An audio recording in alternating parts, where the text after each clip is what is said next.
Today I have Paul with me. Paul and his family have participated in YMCA childcare and day camp programs for quite a while. And today we've asked Paul to share a little bit about his kids' experience in the YMCA programs. So Paul, how long have you been a part of the Y, and what has that been like for your family?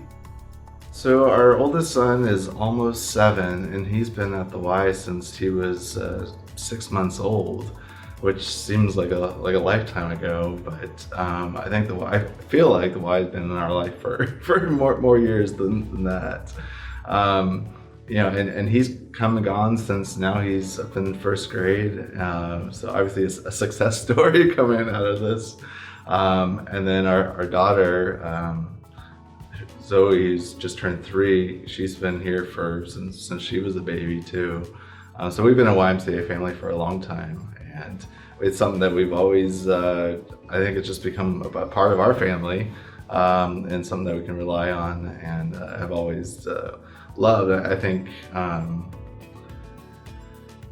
our kids light up when they come into the YMCA. They're so excited. I mean, even our 6-year-old during the summertime, when all the summer camps were closed and school was closed and there was really no other options, YMCA was here, and Zach was ecstatic to come back. I mean, I think this really is almost his second home too.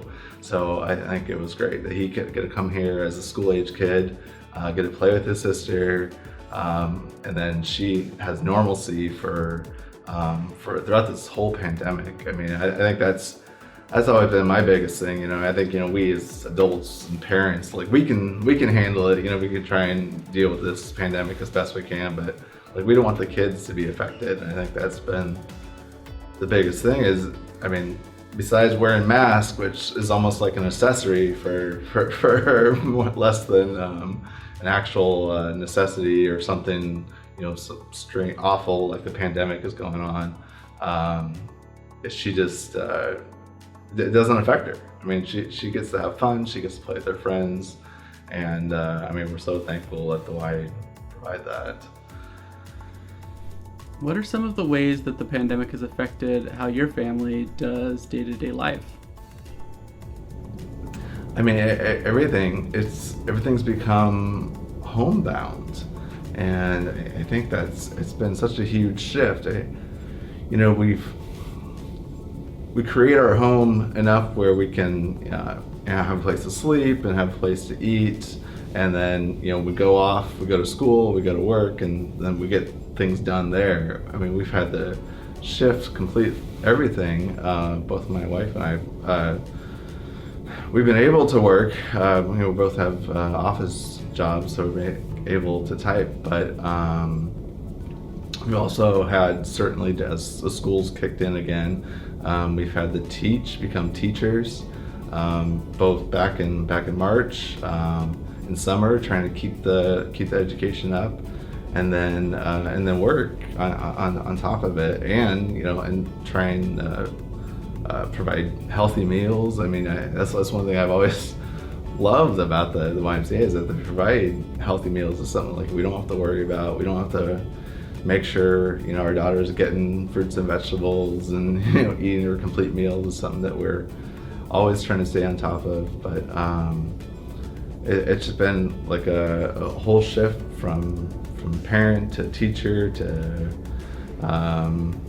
dietitian to cook to just so many different things. I think we've taken on a lot more roles and a lot more time, and it's tough. I mean, it's still tough, and I think we've had to kind of give ourselves some grace and say, we won't get it all done, we won't do it all right, but we'll be together. And I think we're trying to make the most of this family time too. I think that's trying to look at the bright side of it. Is we get to spend a lot more quality time. We get to know what's going on during our kids' days.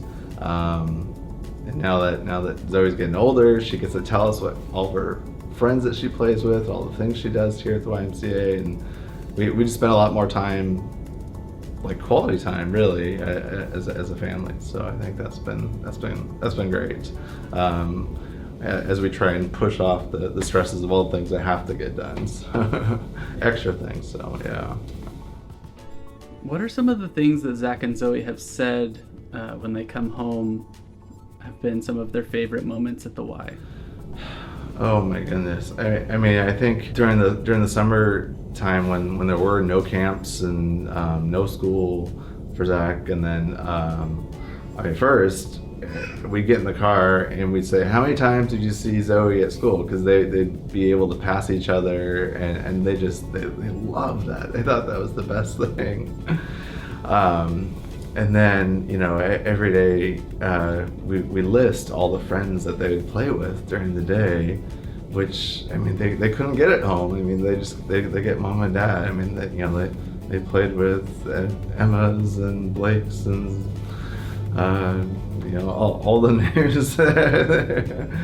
and that's what they love. They love to play with other kids. This is where they are in their life, and this is the opportunity to do that. So that's what they love. And then Zach would learn a lot more board games and things that we don't have in the house, or even just like imaginative games that kids learn when they're in these early grades that we don't play with as well.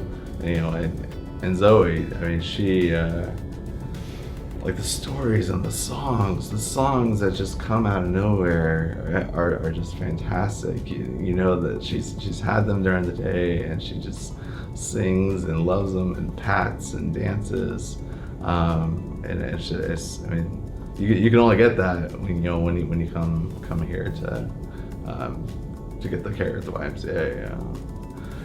I think a lot of it really is just the friends that they get to play with. We asked them what they have for snack and lunch, and they couldn't tell you, but they can tell you all the games and the kids that they played with. And I think that's what's important for them and for us too. I mean, I think we want them to build those friendships, those relationships, and learn from each other and have fun. I mean, this is the age to have fun. This is not the age to be sitting at home staring at mommy and daddy typing. So so that's wonderful to be able to do that. I've never we've always come to rely on the YMCA. We know that there's policies and procedures in place, and there's schedules that they follow. So I mean, we know that's tested and true. But I mean, I think they've gone above and beyond and stepped up in ways that's not in the books, that's not in the guides to stay open during all this. I think there's it's just incredible. As I tell Sandy, I'm so impressed and so appreciative of everything her and her team and the YMCA has done to do that, to keep things normal for our kids, and like I said, 99% of it is, and that's that's worth more in this period than anything in a normal time. So I'm thankful and impressed with everything the teachers and the directors have done here. It's just come to light how much they care for this place, and how much and how professional and how creative and how hardworking they are. It's just been even more so highlighted in this period. Paul, I want to thank you for taking some time today to share with us.